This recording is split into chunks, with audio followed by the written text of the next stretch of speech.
Welcome back to a brand new Marvel's What If episode. Today I will be continuing episode 3 of What If Iron Man Survived the snap in Avengers Endgame. I've heard your requests for a final part 3. I wanted to dive deep into the scenario of what if Iron Man was in No Way Home, so I will be asking the question, what if events went differently? How could Iron Man change the story of Spider-Man No Way Home? And would there even be a No Way Home to begin with? After figuring out what to do with this final part, I think I've made it work. That being said, do make sure to subscribe, like, share, and turn your notifications on so you and your friends are all up to date with the fanfic content on the channel. Let's dive right into this Marvel's What If. The message was heard worldwide, and a cry for crime to end was in the air. The message haunted everyone present. Tony Stark transmitted a message to every criminal in the world that he would come for them. Spider-Man is in New York City after the events when Tony murdered Mysterio and gave up Edith to him. He didn't know what his old mentor thought of him now, and his actions that led to the deaths of Pepper and Morgan, Tony's only family. The impact of this was surely not going to be good. The crowd of people roared through the city, cheering that there was finally going to be peace, and Parker watched people in the streets going wild, Iron Man fans screaming. He had a weird sense that the blame would have been on him if not for Mysterio being killed, and even his identity could have been compromised. But because of Tony's actions, being able to act fast enough, Tony took the blame and exposed being down there. And in a split second, Spider-Man dropped below. People ran towards him asking if he was Iron Man's sidekick. People wanted photos towards a massive skyscraper. MJ asked Peter if he was okay. Peter paused for a moment. He told MJ that he wasn't sure.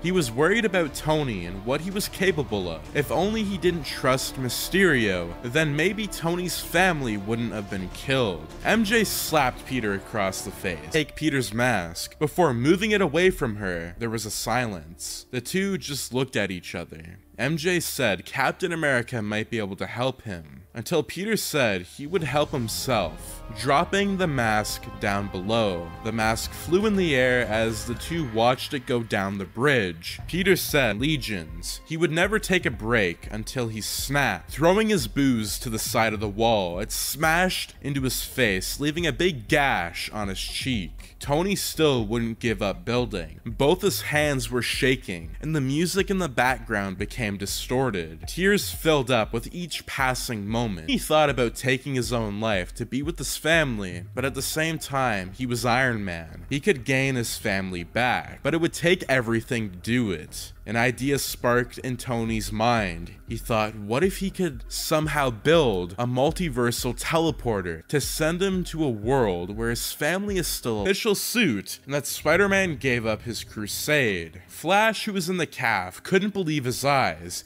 yelling at everyone about the breaking news. Peter put his head down. Ned was confused and asked Peter why. Peter snapped at them. He said he was the one who was always sticking his neck out for others and looking with great power must. Before Parker hung up the call, his spider sense went berserk. A loud sonic boom knocked Parker to the back wall. He fell to the ground looking at his nose with blood dripping down it.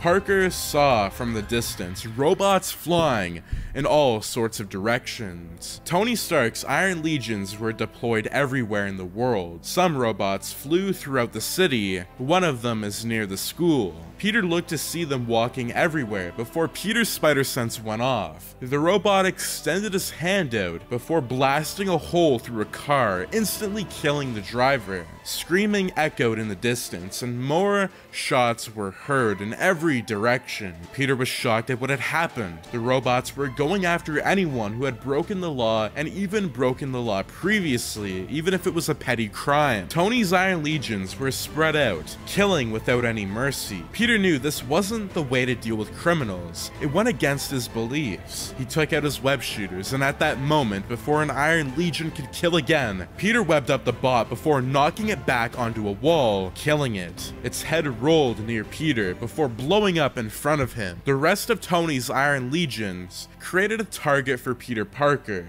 After attacking one of the bots, this caused the Iron Legion to categorize Peter Parker as a criminal. He knew that something was wrong. Peter dodged the rest of the robots on the street, and people at Midtown heard noises coming from outside. They ran outside and started crowding the area. Parker fought one after another on the street and started looking back on his shoulder. Seeing people with their phones out, he screamed, telling all of them to get back. Peter told them not to engage. He was shot in the left leg, screaming in pain, falling to the ground. He screamed, webbing the rest of them up. Peter couldn't think of how the rest of his life would play out. By the end of the day, everyone was going to know that he was Spider-Man. That didn't matter. Parker fought with no fear in his heart, no anger in his soul. He fought for the greater good, to protect his friends. Maybe he was wrong about Spider-Man. Maybe everything leads up to this point. Parker had flashbacks of him and Tony when he first became Spider-Man. While Peter was getting shot by unibeams in all directions, he could only think of the good times. At that moment, before he heard a voice in his head telling him, "You did good, kid." Before Peter looked around everywhere, closing his eyes. Peter Parker is Spider-Man. Spider-Man dead. The Iron Legions executed Peter Parker on the street, shooting him dead. Parker's body fell before the robots flew away, saying target eliminated.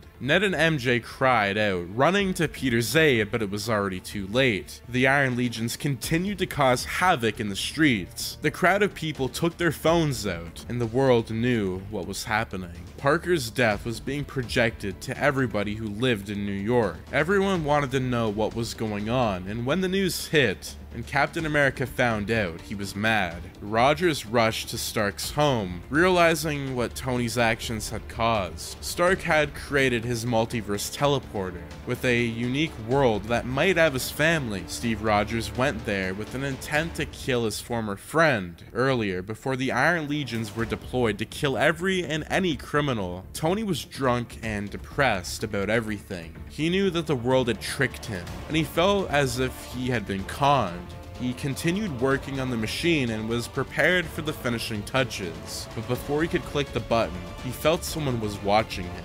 Strange flew below to meet with Tony. Dr. Strange asked how he knew he was here, and Tony just said that he knows when his cloak waves in the air. Tony smiled and asked Steven why he was there. Tony asked what he wanted, and Strange said that what you got there, you can cause chaos in the multiverse. Dr. Strange explained that if Tony does this, it could create an imbalance that would cause the multiverse to break open into madness, and there will be no way home for him if he travels. Stark's patience were lowering. Tony said he needed to do this for his family.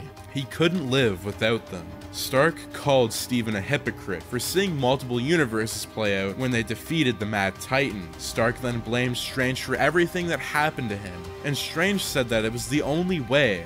Stark pressed the button.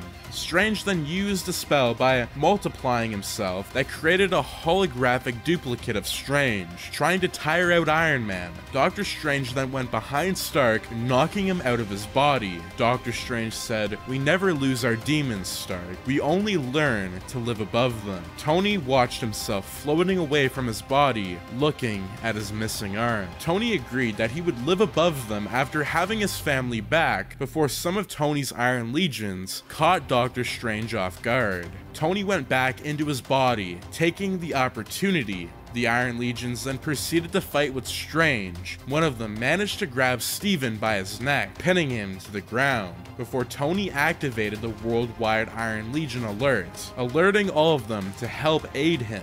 Tony clicked the button, getting ready to jump into the multiverse before Strange, the cloak came from behind, choking Tony. Stark used his unibeam to blast a hole through the cloak. As this happened, Doctor Strange summoned daggers, throwing them into the machine and breaking it. With his last powers, Stark screamed no. The machine caught on fire, and Stark tried to fix it, but he was electrocuted. It was giving Tony third-degree burns on his face. Strange yelled for Tony to stop, and Tony flew back from the explosion, defeated.